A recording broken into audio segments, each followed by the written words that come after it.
저 강림배 패널님. 네. 어제는 뭐 주식이 매력이 없다, 뭐 코인 얘기라더니 갑자기 오늘은 또 저점 매수 기회인가요? 어떻게 된 건가요? 아, 제가 오늘 네. 가지고 온 좀 이슈가 의료 AI거든요. 네. 사실 의료 AI가 최근에 부각받았긴 했지만 네. 아직까지는 그래도 저점 구간에 있다라고 생각을 해서 오늘 이 이슈 제목을 좀 가지고 왔습니다. 아직까지 실적이 안 나왔다 그 말씀이신가요? 실적이 나왔는데 반영이 되긴 했지만 그래도 앞으로 네. 내년이나 조금 더 실적이 좋아져서 더 올라갈 수 있는 가능성이 높다. 아, 네. 저 궁금한데 혹시 지금 평균 수명이 어떻게 돼요, 대략적으로? 두 분? 평균 수명이요? 몇 살 생각하세요, 평균 수명? 또한 100세 시대 100세 아닐까요? 시대.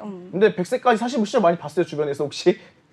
많이 못 보지 않았어요? 다 편찮으셔가지고 되게 아프신 분 많으신 것 같은데. 네. 자, 일단은 의료회가 지금 기대감 때문에 많이 오르긴 했어요. 그런데 예를 들어서 지금 시가총액이 막 조 단위로 돌파를 했는데 네. 아직까지도 그 영업이익적인 측면에서는 제가 알기로는 그 500억 이상을 돌파한 기업들을 거의 못 봤거든요. 네, 맞아요. 자, 그런데 이제 날이 가면 갈수록 이제 저출산 맞나, 저출산? 네네네. 저출산도 있고 인구 고령화에다가 아픈 인구가 많아지면 의료회사 수요 올라갈까요? 그러면? 올라가죠, 당연히. 음. 올라가는데 지금 인공지능을 활용한 국내 의료 AI 업체들이 네. 정말 올해부터 성장이 좀 가속화되고 있습니다. 네. 그러니까 과거에는 AI 시장이 조금은 사람들이 좀 장애물로 작용했어요. 안 좋다고. 그 이유가 네. 부족한 기술력도 있었고요. AI 그쵸. 솔루션에 대해서 신뢰감이 일단 많이 없었어요. 많이 음, 없었고 네. 건강보험 등재 어려움으로 인해서 이제 기업들이 좀 많이 수혜받지 못했거든요. 그렇죠. 기업이 투자하는 연구하고 투자하는 그 비용은 어마어마한데 네. 실질적으로 어떻게 보면 기업이 어떻게 보면 투자하는 가격이 올라가기 시작하면 이제 공급되는 생산 그 가 올라가게 되고 그리고 소비자 입장에서 소비자 입장에서도 가격이 올라가기 때문에 그렇죠. 네. 고성능이고 고백일 수밖에 없겠죠. 맞아요. 음. 네, 그래서 지금 같은 경우에는 글로벌 의료 AI 시장이 좀 가파르게 성장하고 있는데 네. 연평균 46%까지 이상 좀 급성장하고 있고요. 계속 그리고 오르네요. 네, 27년까지는 674억 원 달러의 규모를 형성할 전망이라고까지 합니다. 사실 지금 네. 의료 인력이 부족한 문제로 인해서 이 부분이 좀 실질적으로 해결 방안이 되지 않을까라는 그런 좀 가능성이 좀 크거든요. 네. 일단 의료 AI 장점이 확실하게 있어요. 어떤 게 게냐면 있죠? 예. 정확한 진단 그리고 조기 질병 발견이 좀 가능하고요. 네. 의료 데이터 분석을 통해서 최적의 치료 효과를 좀 받을 수 있습니다. 그러니까 특정 어떻게 보면 물질에 대해서 그것을 그 물질을 도출해낼 수 있고 특정 우리가 어떻게 리스크가 큰 거에 대비해서 기존 치료 방법과는 다르게 표적이 가능하다는 장점이 있다라는 말씀인가요? 네, 맞아요. 이 외에도 의사가 다루기 어려운 대량의 데이터를 좀 분석을 하고요. 그쵸. 패턴을 좀 식별해서 일관된 진단 그리고 예측을 하고 좀 많은 분들께 환자분들께 좀 정확한 좀 질병을 어떤 거다 이렇게 확실히 내릴 수 있는 좀 그런 장점을 가지고 있습니다. 그리고 지금 보면은 네. 의료 AI 산업이 생성형 AI를 통해서 학습 결과 도출 형태로 지금 네네. 발전을 했어요. 그럼 그게 무슨 데이터가 말이냐면 정확하게 쌓이겠네요, 이 부분은. 네, 맞아요. 네. 가장 적합한 치료 옵션을 결정을 하고요. 네. 지금은 데이터 기반 임상 결과 바탕으로 스스로 결과를 내서 이렇게 진단을 딱 내립니다. 냉정하겠네요. 이게 좀 뭔가 마음과 감정이 들어가야 되는데 정말 답답할 정도 정말 정석의 방식대로만 가니까 조금 마음은 아플 부분이 있겠네요. 네, 마음이 아프긴 하지만 그래도 네, 빠르게 정확해야죠. 그쵸, 정확해야지. 네. 거짓말 정확해야죠. 못하니까. 마음이 네. 아프지만 그래도 빠르게 진단을 해서 조금이라도 빨리 치료하면 좋잖아요. 네. 네, 이렇게 해서 이제 의료 AI를 좀 관심 있게 지켜봤고요. 네. 또 봐야 될 게 어떤 거냐면 정부에서 또 바이오 헬스 산업을 제2의 반도체 산업으로 육성하겠다라고 언급을 했고요. 네. 공공의료기관과 의료 관련 AI, 소프트웨어 기업 등에 총 60억 원을 네. 2년간 지원을 하겠다라는 발표를 했습니다. 네. 이렇게 되면은 앞으로 정부에서도 지원을 하게 되면 네. 추가적으로 우리 국내 시장에 있는 관련주들도 충분히 수혜를 받을 수 있지 않을까라고 생각을 했어요. 네.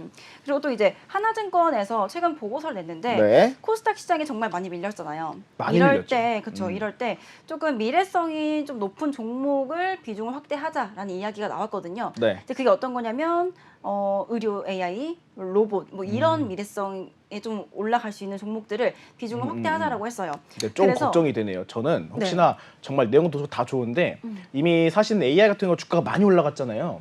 기대감에 주가가 많이 올라갔는데 이런 식으로 보고서를 낸 다음에 또 공매도를 치지 않을까 또 걱정이 되네요. 뭐 그럴 수 네네. 있죠. 그렇지만 최근에 좀 낙폭이 좀 큰 종목들이 있었을 거 아니에요. 그쵸. 그 종목들, 저점에 있는 종목들을 좀 잡았으면 좋겠다. 이미 올라간 종목 말고 저점에 있는 종목들을 잡으면 그래도 조금은 더 수익이 날 수 있지 않을까라고 생각을 해서 여러분들께 좀 말씀을 드리고 싶습니다. 그거네요. 그러면 소위 말하는 돌파 매매라든가 이런 상승 추세 있는 매매가 아니라 네. 시원하게 누군가는 마이너스 60%, 만 70% 손실 거 있는 종목을 바닥에서 주어서 우리는 그들이 원고회복을 기다릴 때 조금이라도 수익을 내자. 뭐 대략적으로 뭐 이런 전략이로 틀리는 맞나요? 네, 뭐 그거 맞죠. 사실 뭐 70% 마음이 아프긴 하지만 네. 그래도 그 누군가는 뭐 돈은 손실을 벌어야죠. 보면 벌어내니까 누군가는. 그럼요. 네. 그래서 제가 오늘 가지고 온 종목도 좀 관련주가 좀 있어요. 어떤 종목이에요? 네, 어떤 게 있냐면 루닛입니다. 루닛. 그럼 뭐 대장주네요, 그냥. 네, 뭐. 네, 대장주 갖고 오셨는데 말씀해 보세요. 네, 루닛이랑 뷰노가 뭐 대장주긴 한데 네. 루닛을 가지고 온 이유가 루닛이 사우디 대형 의료기관 5곳에 의료 AI 솔루션을 공급한다라고 하고요. 네. 최근에 가장 많이 올라갔던 이유는 유방암 진단 보조 AI 솔루션이 미국 FDA의 승인을 획득을 했어요. 이것 때문에 최근에 부각을 받았고 네. 루닛 같은 경우에는 3분기 만에 지난해 매출을 좀 뛰어넘었습니다. 네. 매출도 굉장히 좋게 나왔기 때문에 좀 관심 있게 지켜본 종목이었고 네. 사실 이 종목 같은 경우에는 최근에 보시면 정말 많이 오르긴 했어요. 이게 네. 올라갔는데 아직까지는 충분히 다시 한번 전고점까지는 오지 않을까 생각하거든요. 네. 내년에 이제 조금 더 성장성이 좋아지고 네. 실적도 좋게 나오면 충분히 지금 구간은 아직까지는 저점이다라고 좀 볼 수 있을 것 같습니다. 그러면 3파동을 기대하라 이 말씀이신 거죠? 네. 네, 알겠습니다. 자, 지금 강루비 패널님께서 일단은 674억 달러, 87조 원가량으로 무궁무진하게 성장할 가능성이 높은 산업이다. 그러면서 앞으로는 실적을 기대해봐도 좋은 섹터라고 말씀을 주시면서 루닛 또 말씀해 주셨습니다. 이슈 정리하면서 다음 이슈를 한번 보도록 하겠습니다.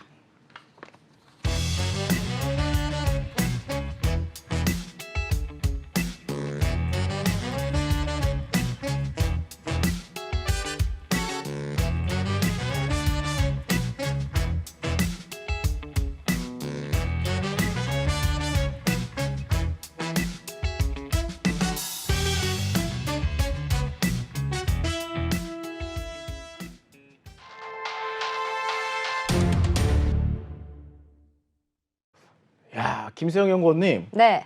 지난 우리가 팬데믹 이후에 많은 분들께서 주목하던 종목이 네이버였어요. 네, 맞습니다. 자, 그런데 지금 뭐 갑자기 2차 전지라든가 관련 기술주들이 지난 2년 동안 시장을 장악을 하면서 네. 사실 네이버, 카카오 조용했잖아요. 네. 굉장히 어떻게 보면 마음 아픈 종목이기도 한데 뭐 지금 뭐 개인 투자분들의 심리를 쫙 이렇게 뭐 기대를 좀 끌어올릴 수 있을 만한 종목을 가져오셨네요. 네, 맞습니다. 자, 미국 금리 인상이 지금 전 세계 최대 이슈인데 네. 자, 종료 기대 지금 이게 강세가 예상이 된다고요? 네, 지금 거의 금리를 거의 내년 5월쯤에는 거의 금리에 지금 거의 동결하지 않을까. 지금도 계속 금리 그쵸. 동결 가능성이 올라가고 있는 상태거든요. 네네. 그래서 12월 FOMC에서도 뭐 금리를 동결할 가능성이 거의 99%입니다. 그렇기 네. 때문에 투자자분들이 지금 금리를 거의 금리 인상이 종료될 것이라는 기대감 때문에 지금 미국 증시 같은 경우도 좋은 흐름을 계속해서 지금 이어가고 있죠. 네. 근데 제가 오늘은 네이버로 콕 집어서 가지고 왔습니다. 네. 네이버 같은 경우는 뭐 3분기에 역대 뭐 매출액이라든지 영업이익이라든지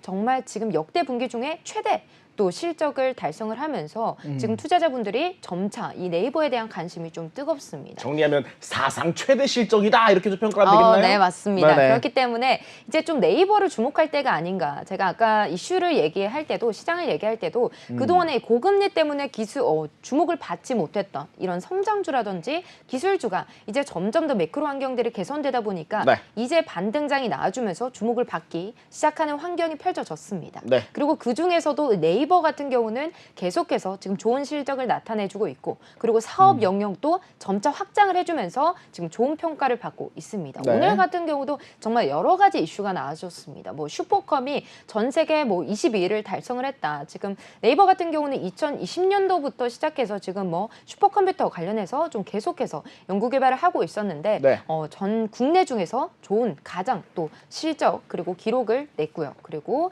뭐 계속해서 지금 네이버페이 관련한 이슈도 있는데 지금 네이버 같은 경우는 삼성과 좀 손을 잡고 계속해서 AI라든지 이런 반도체 사업이라든지 AI 서비스라든지 이런 것들과 관련해서도 지금 협업을 하고 있는 중입니다. 그리고 네이버페이 같은 경우도 지금 삼성페이와 지금 손을 잡고 계속해서 지금 여러 나라 국가들과 지금 서비스 출시를 계속해서 하고 있는 중이기 때문에 이런 뭐 네이버페이라든지 그리고 AI 반도체라든지 이제 네이버가 정말 다양한 영역으로 사업을 확장을 해 나가면서 삼성과 손을 잡고 여러 사업을 지금 추진하고 있습니다. 그리고 이런 것들이 바로 또 실적에 찍혀주면서 정말 다음 4분기 실적이 정말 기대가 되는 중입니다. 그렇기 때문에 이렇게 시장이 반등장이 나와주고 그리고 고금리에 대한 이제 우려감들이 정말 하나둘씩 해소되는 이 시점에서 우리가 좀 네이버를 좀 주목해 봐야 되지 않을까 이렇게 좀 생각을 하고 있습니다. 근데 실적 좋아요. 지금 보니까 뭐 매상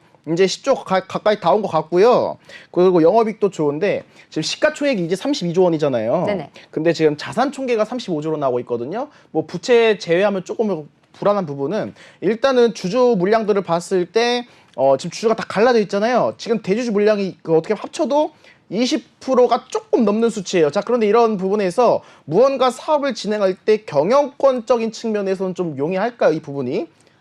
네, 맞습니다. 우리가 뭐 지금 경영권 측면 관련해가지고 좀 매출 같은 부분도 좀 관심 있게 지켜보셔야 되겠죠. 그리고 지금 우리가 뭐 3분기에 지금 네이버가 좋은 실적을 나타내줬기 때문에 거의 모든 사업 부분에서 좋은 실적을 나타냈단 말이죠. 그리고 4분기가 지금 또 주목을 받는 지금 시기이기 때문에 이런 재정 상태에 대해서도 우리가 좀 관심 있게 지켜보셔야 됩니다. 그렇지만 우리가 지금 네이버 실적을 봤을 때 3분기까지 좋은 흐름을 나타냈고요. 그리고 4분기까지도 우리가 지금 좋게 좀 기대가 되는 상황입니다. 그렇기 때문에 우리가 기업을 볼 때는 이렇게 매출 같은 부분도 영업이익 같은 부분도 지속적으로 좀 성장을 하고 있는지 그리고 대주주 물량이라든지 이런 부분까지도 투자자분들이 좀 관심 있게 지켜보셔야 되는 부분입니다. 자, 그럼 네이버 같은 경우는 경영권적인 측면에서 삼성이라든가 정말 원활한 어떻게 보면 우리가 이해할 수 없는 사업이라든가 그게 아니라 정말 삼성과 같은 그러니까 긍정적이고 비전적인 사업을 한다면 경영권에는 큰 문제가 없을 것이다. 이 말씀이 맞나요? 네, 맞습니다. 네, 그리고 관련주 한번 설명해 주시죠. 네, 일단은 네이버가 사실 지금 우리가 가장 큰 남아있는 이슈가 내년에 또 네이버 웹툰이 미국 상장을 앞두고 있습니다. 그렇기 때문에 제가 네이버뿐만 아니라 지금 네이버 웹툰 관련주를 여러분들께 좀 말씀을 드리고자 하는데 네이버 웹툰 관련주가 사실 첫 번째로는 우리가 Y랩이 있습니다. Y랩 같은 경우도 네이버가 지금 Y랩에 거의 한 9% 가까이 지금 지분을 가지고 있기 때문에 Y랩도 네이버 웹툰 관련주로 묶이고요. 그리고 제가 두 번째로 좀 관심 있게 지켜보고 있는 종목은 바로 이 MBT입니다. MBT 같은 경우도 이제 네이버 웹툰 관련해가지고 글로벌 서비스 지금 협약을 맺고 있는 기업이기 때문에 사실 이 MBT라든지 Y랩이라든지 그리고 우리가 지금 네이버 같은 경우도 4분기 실적이 좋게 나올 것으로 평가가 되고 있고 그리고 네이버 웹툰 같은 경우는 내년에 또 미국 상장을 앞두고 있기 때문에 우리가 내년 상반기까지는 좀 끌고 갈 수 있는 종목이지 않을까 이렇게 좀 바라보고 있습니다. 그리고 MBT 같은 경우에도 이제 바닥권을 찍고 다시 한 번 더 지금 상승 전환을 좀 시도하고 있는 흐름을 나타내고 있습니다. 그래서 그동안에 우리가 주가가 보시면은 지금 5,500원대 라인에서 좀 다시 한 번 더 추세를 돌리고 이 저항대 라인을 좀 돌파하는 흐름들이 나와줬고 이 5,500원대 라인에서 지지를 받아준다면 충분히 네이버 웹툰 관련주로 좀 묶이고 그리고 네이버가 4분기에 좀 호실적이 예상되고 있는 만큼 충분히 주가 상승 탄력을 받을 수 있지 않을까 이렇게 말씀드려보도록 네이버 하겠습니다. 웹툰 말 나온 김에 혹시 우리나라에서 유일하게 웹툰을 판권 공급하고 생산하는 게 미스터 블루라고 있거든요. 자, 이 기업도 지금 차트가 비슷해요. 바닥이에요. 이것도 네이버 웹툰이 미국에 상장하면 좀 효과가 있을까요? 네, 사실 이 미스터 블루 같은 경우는 이제 Y랩이라든지 MBT에 비해서 조금 빠르게 움직이지는 않고 있는 좀 종목이라고 보실 수가 있겠습니다. 그거 보시면은 아마 차트에서도 말씀드렸다시피 계속해서 주가가 좀 하락세를 이어가고 있단 말이죠. 그래서 이 미스터 블루가 움직이기 위해서는 먼저 이 Y랩과 MBT가 먼저 좀 같이 움직여주면서 앞에서 주가를 끌어줘야 같이 미스터 블루가 후속주로 움직이지 않을까 이렇게 말씀드려보도록 하겠습니다. 네, 알겠습니다. 김세영 연구원 네이버 웹툰 관련해서 그리고 네이버가 삼성과 손을 잡으면서 미래성, 비전 있는 사업에 관해서 설명을 해주셨습니다. 이슈 다시 한번 정리해보고 다음 코너로 넘어가 보도록 하겠습니다.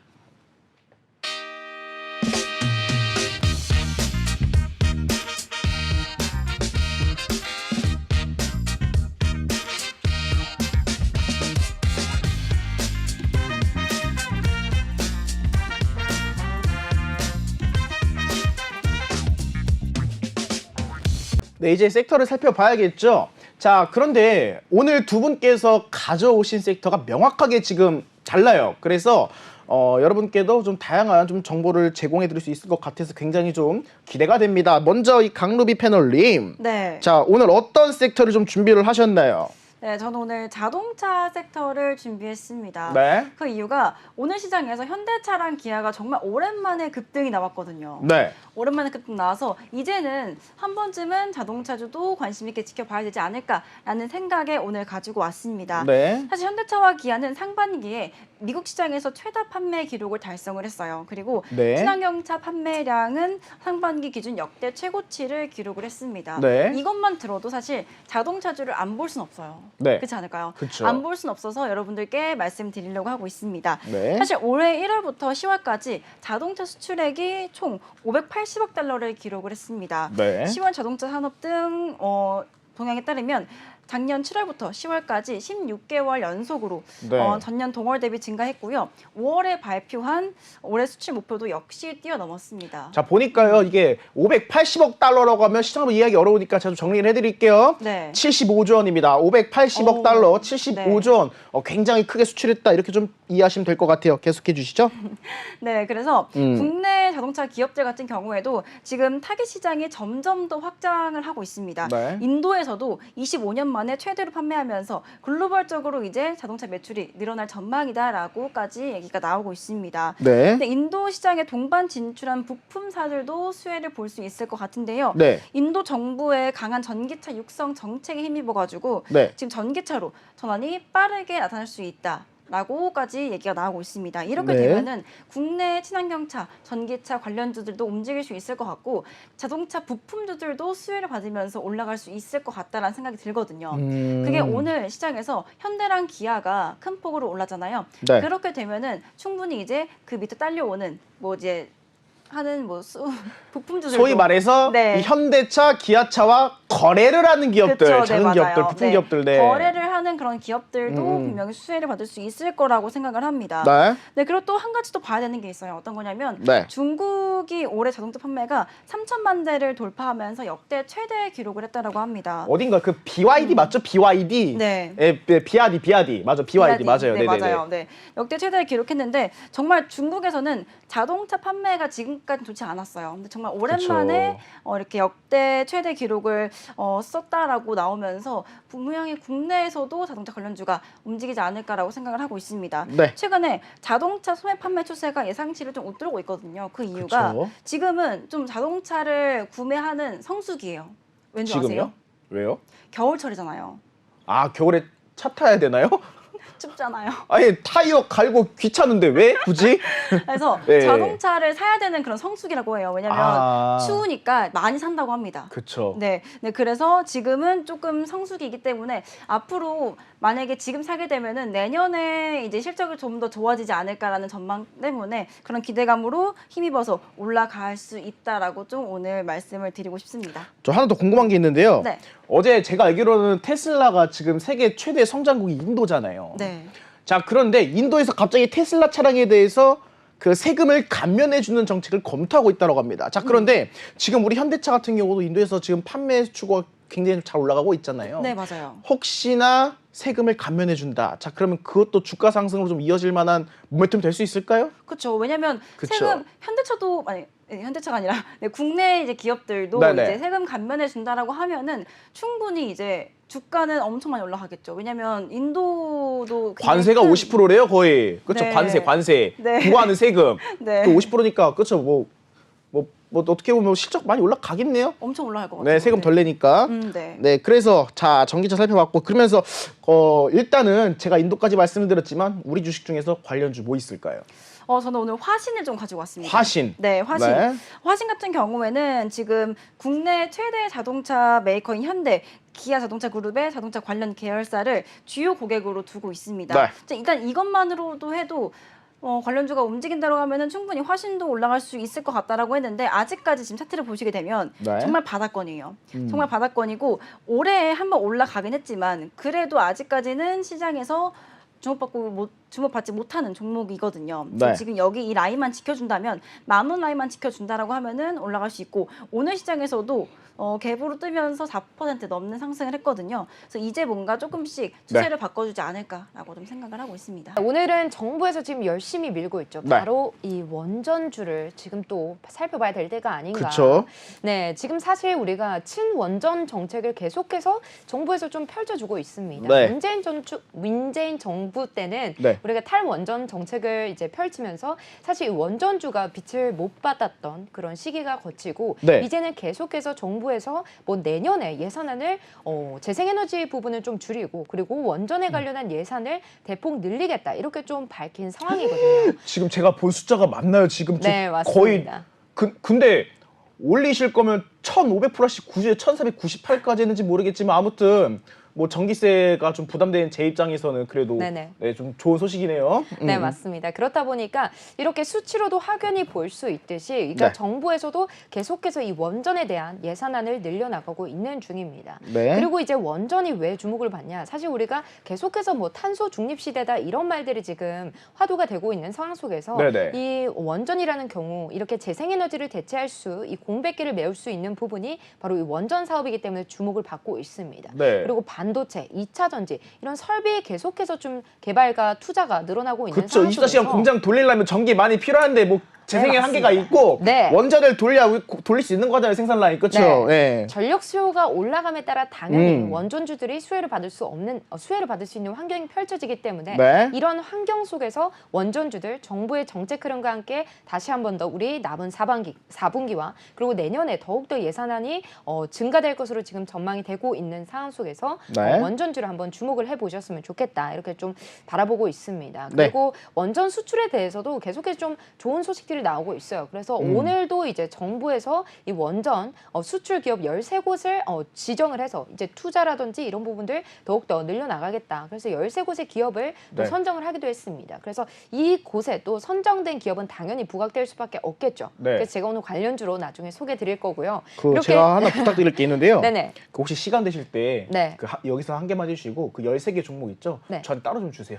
알겠죠? 네, 부탁 좀 네, 드릴게요. 알겠습니다. 네, 계속해 주시죠. 네, 그래서 이제 관련주들 제가 나중에 설명을 드릴 거고 그리고 한수원 같은 경우도 계속해서 지금 네덜란드와 관련해서 이 경제사절단 관련한 이슈가 또 다음 달에 남아져 있습니다. 그래서 네. 윤석열 대통령도 이제 다음 달에 네덜란드를 방문을 해서 이제 원전원 관련해서 좀 수주라든지 이런 부분들 뭐 협상이라든지 이런 부분들이 좀 이뤄질 것으로 예상이 되고 있는 상황입니다. 그래서 이렇게 이벤트가 남아 있는 섹터를 좀 공략을 해보시는 게 그래도 이렇게 변동성이 큰 장세 속에서도 수익을 확보할 수 있는 하나의 전략이 되지 않을까 이렇게 예상이 되어지고 있는 부분이고 네. 지금 수출과 관련된 부분도 계속해서 정부의 흐름과 함께 좋은 흐름들을 나타내고 있습니다. 그렇지만 최근에 좀 악재 이슈가 있었죠. 지금 이 원전 관련해서 좀 부각을 받고 있는 게 경제성도 있고 안정성도 있는 이 SMR 소형 모듈 원자로 같은 경우가 시장이 계속해서 커지고 있는 추세인데 네. 이 미국에서 이 처음으로 짓는 이 SMR이 좀 실패하겠다라고 이제 사업이 좀 무산이 되면서 이런 부분들이 좀 악재로 최근에 작용을 하면서 네. 원전주들의 주가 좀 밀리기도 했었거든요. 그런데 오늘 계속해서 또 원전 이슈 있었죠. 그리고 예산안 관련한 이슈 그리고 하반기 수출 같은 부분도 지금 계속해서 뭐 네덜란드라든지 폴란드라든지 이런 부분들이 지금 우리가 체코라든지 이런 부분도 계속해서 좀 이슈가 남아져 있습니다. 지금 그리고 미국이 그 네네. ASMR 사업 무산됐잖아요. 네. 그거 중요하겠네요. 네덜란드 가시는 김에 네네. 자 원전을 영업해야 될지 아니면 ASMR 먼저 해야 될지 굉장히 좀 고민이 될 것 같습니다. 자 그렇다면 관련주는 또 혹시 뭐가 있을까요? 네, 그래서 오늘 제가 13곳에 정부에서 이제 선정을 했다 했잖아요. 네. 그 중에서 한 곳이 바로 이 BHI입니다. 그래서 BHI 같은 경우도 이제 네. 국내에서 계속해서 원전주로서 좀 부각을 받고 있는 모습들이 나타나고 있고 그리고 차트도 예쁘네요. 예뻐. 네, 국내 네. 원전 보조기기를 좀 다수 납품한 기업이다 보니까 네. 정부의 정책과 흐름계 함께 같이 먼저 움직일 가능성이 큰 기업입니다. 그래서 네. BHI 같은 경우도 지금 계속해서 지금 바닥권에서 주가가 움직이고 있습니다. 그래서 지금 이렇게 바닥권을 좀 자리를 좀 만들어가고 있는 추세가 나타나고 있다. 거기를 지지하고 있다. 네, 그리고 지지하고 있는 추세고 지금 단기적으로 봤을 때 이 구간 좀 박스권 행태를 좀 단기적으로 그려나가고 있기 때문에 네. 8,500원대 라인 먼저 좀 돌파하는 흐름이 중요하지 않을까 이렇게 좀 바라보고 있습니다. 그래서 원전에 네. 대한 이슈 우리가 4분기 그리고 내년까지 우리가 수출이 계속해서 이루어질 경우 그리고 정부 예산안과 함께 더욱더 좋은 탄력을 받을 수 있지 않을까 그리고 그 중에서도 정부에서 이제 원전 수출 관련해서 네. 좀 기업에 선정된 이 BHI를 좀 관심 있게 지켜보시면 그래도 원전주 중에서도 연구원님 지금 네네. 일봉이잖아요. 네. 주봉 한번 눌러보세요. 주봉도. 네, 주봉도 말씀드리도록 아니요. 하겠습니다. 똑같고 예쁘죠? 네, 네. 좋습니다. 저도 예뻐요. 이 정도로 정리해 보면서 이제 김소영 연구원님께서도 원전 유망하다. 그리고 ASMR이 미국이 실패를 했기 때문에 이 네덜란드 맞나요? 네덜란드 그 다음 네, 달에 맞습니다. 가는 게 다음 달에 거기서도 경제선도 일단 방문. 긍정적인 이러한 부분도 기대를 해보겠다라고 말씀해 주셨습니다.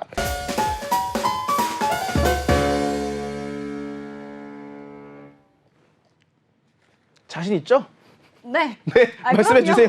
네, 저는 오늘 의료 AI 전성시대라는 좀 전략을 가지고 왔어요. 네. 그 이유가 오늘 가지고 온 종목이 바로 딥노이드입니다. 딥노이드. 네. 딥노이드 같은 경우에는 의료 진단 그리고 판독을 보조하고요. 질병의 조기 진단을 위해서 솔루션을 개발하고 의료 인공지능 사업을 영위하는 기업입니다. 네. 주로 각종 의료 데이터를 토대로 질환을 분류하고요. 예후를 예측하는 인공지능 역할을 하고 있습니다. 제가 네. 오늘 이 종목 가지고 온 이유는 음. 사실 지금 같은 경우에 AI는 정부 정책 지원이라는 모멘텀도 있고요. 내년에 국내 주요 AI 기업이 국내 보험수가 적용될 수 있을 것이라는 이야기가 나오면서 충분히 관련주가 올라갈 수 있겠다라고 생각을 해서 이 종목을 좀 관심 있게 가지고 와봤습니다. 네. 이 종목 잠깐 살펴볼게요. 네. 사실 이 종목 차트로 봤을 때는 사실 의료 AI 관련주는 거의 비슷한 흐름을 보여주고 있거든요. 네. 한 번 급등이 나오고 눌림목이 있다가 다시 한번 올라가는 모습을 보여주는데 요즘 시장 사실 10월달 정말 힘들었잖아요. 그쵸. 힘들었는데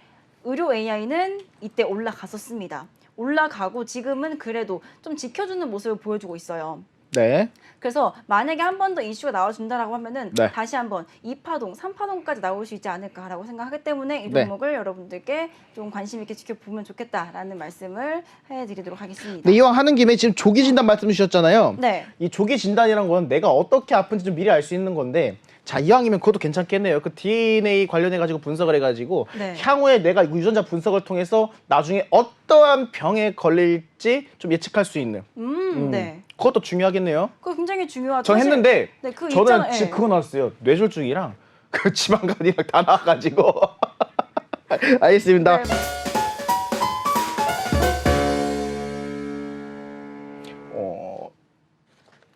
저한테 중요해요. 방금 전에 얘기했는데 제약바이오네요. 네, 맞습니다. 제약바이오 그동안 좀 부진한 흐름을 보였지만 이제 하반기, 내년 상반기까지 좀 기대되는 업종이 아닐까 이렇게 좀 말씀을 드려보도록 하겠습니다. 네. 2023년 이제 거의 마무리되어가는 시점인데 사실 이렇게 1, 2년을 돌아봤을 때 가장 이 바이오주에서 좀 주목할 만한 그리고 빛을 냈었던 기업이 누굴까 생각을 해본다면 저는 네. 휴재를 뽑을 수 있을 것 같습니다. 자, 지금 김세현 고객 말씀하시는 거 보니까 무슨 네. 그 연말 시상식에 무슨 그 마지막 그 무대를 장식하는 느낌을 받은 것 같아요. 네, 맞습니다. 그래서 휴재를 갖고 오신 것 같은데 자 일단은 뭐 보톡스 관련주잖아요. 네, 맞습니다. 한번 말씀해 주세요. 네, 휴재라면 뭐 보톡스, 필러 관련주로 묶입니다. 바이오주 중에서도 사실 네. 이 보톡스 필러가 사실 지금 계속해서 미용 시술, 뭐 미용 기기 관련주들의 지금 뜨거운 관심을 받고 있는 중이거든요. 네. 그리고 중국인들이 이제 단체 관광 허용 이슈가 있었죠. 6년 5개월 만에 허용이 되면서 중국인들이 한국을 방문하는 방문객 수들이 날로 늘어가고 있는데 이 중국인들의 이 성형 관광이라고 하죠. 네. 성형과 시술을 받기 위해서 한국을 방문하는 방문객들까지도 늘어나고 있습니다. 네. 그러다 보니까 보톡스라든지 필러 시장은 나날이 갈수록 늘어날 수밖에 없고 네. 여성분들이 이런 미용 시술, 이런 피부에 대한 관심도는 워낙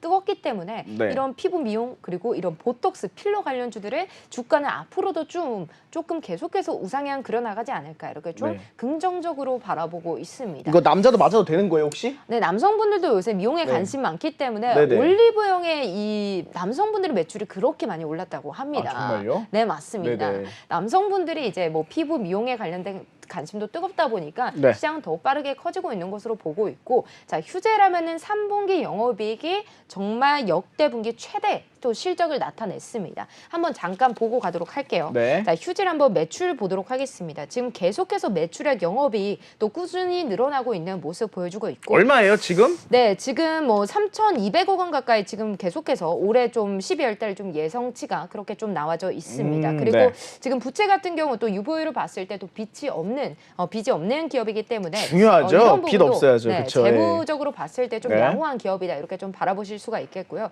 사실 바이오주 중에서는 우리가 바이오주들은 좀 실적 같은 부분, 이런 매출 같은 부분들을 좀 기대하기가 어렵습니다. 뭐 신약 네. 개발 이런 부분도 상당히 좀 우리가 실적을 내기가 좀 어려운 부분이기 때문에 바이오주 중에서도 좀 매출 네. 괜찮은 기업 하면 우리가 휴재를 좀 뽑을 수가 있겠습니다. 연구원님 보니까 지금 유보율이 정말 좋아요. 1000%가 넘어가는데 네, 맞습니다. 이거 1000% 이상이 솔직히 5주에서 10주가량 무상증자도 가능할 것 같거든요. 네네. 지금 가격도 주당 14만 원인데 상장 물량은 1000만 주밖에 안 되고, 자 그러면 이제 무상증자가 지금 거래금도 35만 주밖에 안 되잖아요. 네네. 자 무상증자 단행하면 굉장히 좀 긍정적인 효과가 있을 것 같은데, 네네. 자 무상증자가 단행된다라 가정을 한다면 좀 어떠한 좀 긍정적인 효과를 기대해 볼 수가 있을까요? 사실 우리가 무상증자라고 하면 우리가 기본적으로 악재보다는 호재로 좀 받아들이는 그쵸. 경우가 많아요. 왜냐하면 네네. 무상증자를 할 수 있다라는 거는 이제 기업이 뭐 재무적으로 봤을 때 좀 건전해야 가능한 거기 때문에 재무적으로 일단은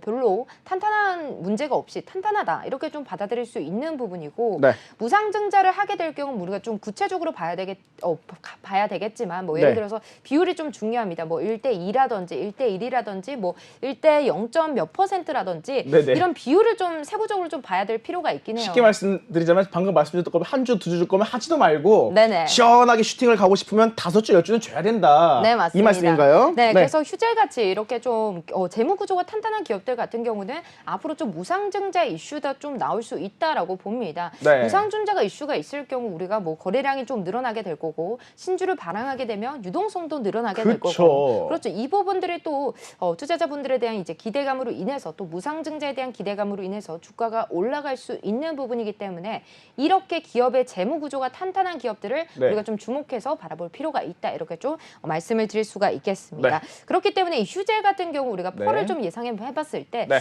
내년 주가 기준으로 한 16배 정도 예상을 해보고 있습니다. 그래서 바이오 그룹주 중에서도 그렇게 말씀하시면 네. 오해하세요. 16배 주가 올라가다 오해하시는 분이 계시니까 자, 그 PER에 관한 부분 한번 설명해 주시겠어요? 네, 우리가 PER 같은 부분은 우리가 뭐 저평가다, 고평가다 이런 부분들 예상을 해서 좀 말씀드릴 수 있는 부분인데, 기업들 같은 경우도 지금 주가가 어느 정도는 좀 예상을 해볼 수 있는 부분입니다. 그래서 네. 우리가 다른 기업들 동종 업계 대비해서 이 기업이 좀 저평가된 기업인지 아니면은 고평가된 기업인지 이 주가가 지금 상태를 봤을 때 좀 네. 예상을 해볼 수 있는 부분인데, 지금 휴재 같은 경우는 우리가 내년에 지금 계속해서 좀 성장세가 이뤄질 것으로 내다보고 있는 기업이죠. 그래서 퍼 같은 부분도 내년 주가 기준으로 해봤을 때 한 16배지만 이 동종업계 기준으로 해봤을 때 가장 좀 저평가된 기업입니다. 그래서 그쵸. 지금 주가를 보시면 물론 조금 많이 올랐습니다. 그래서 지금 바닥권 대비해서 실적도 좋게 나와줬고, 그리고 사업성에 대한 부분도 좀 좋기 때문에 주가가 바닥권 99,000원대 라인에서 지금 계속해서 주가가 좀 오름세를 나타내고 있다 이렇게 좀 바라보고 있습니다. 네. 그렇지만 그럼 가격 전략 좀 바로 말씀해 네, 주시겠습니까? 그래서 휴재 같은 부분도 네. 아직까지 좀 미래 전망성이 밝기 때문에 지금 접근해봐도 괜찮다라고 말씀드리면서 매수가는 네. 148,700원, 그리고 목표가는 165,000원, 손절가는 115,000원 제시해드리도록 하겠습니다.